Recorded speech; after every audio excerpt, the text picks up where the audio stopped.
మనస్సులో పరిశుద్ధంగా జీవించాలని ఉంది, శరీరమేమో పాపము చేస్తుంది. అది చూడాలని ఇష్టం ఉండదు, అది వినాలని ఇష్టము. నీ సొంత శక్తిలో ప్రయత్నిస్తుంటావు, కానీ ఏదైతే చేయొద్దు అనుకుంటావో అదే చేస్తుంటావు. గొలియాతు దావీదు పక్క నిల్చుంటే దావీదు యొక్క ఎత్తులో గాని, బరువులో గాని, యుద్ధ సామర్థ్యంలో గాని గొలియాతుని జయించలేడు. ఆయన సొంత శక్తిలో గొలియాతుని జయించలేడు. గొలియాత్ని అక్కడి నుంచి తీసేయలేదు, కానీ గొలియాత్ని జయించే శక్తి దావీదుకి ఇచ్చాడు.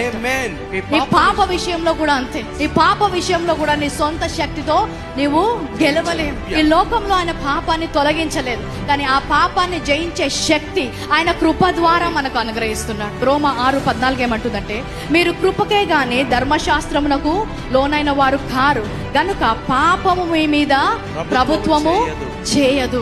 ఎంతో మంది నీతిగా జీవించడానికి ప్రయత్నించి ఓడిపోయారు. పాపం మీద అధికారము మనకి ఇచ్చాడంట.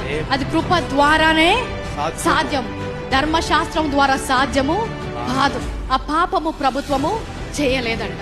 కృప మనకిచ్చింది పాపాన్ని జయించడానికి, పాపంలో జీవించడానికి కాదు. చాలా మంది వాక్యము అర్థము కాక కృపా వాక్యము బోధించబడినప్పుడు పాపాన్ని ప్రోత్సహిస్తున్నారు అంటున్నారు. పాపము మమ్మల్ని ఆకర్షించదు, పరిశుద్ధత మమ్మల్ని ఆకర్షిస్తుంది. ఈ లోకము మమ్మల్ని ఆకర్షించదు, పరలోకము మమ్మల్ని ఆకర్షిస్తుంది. హల్లెలూయా.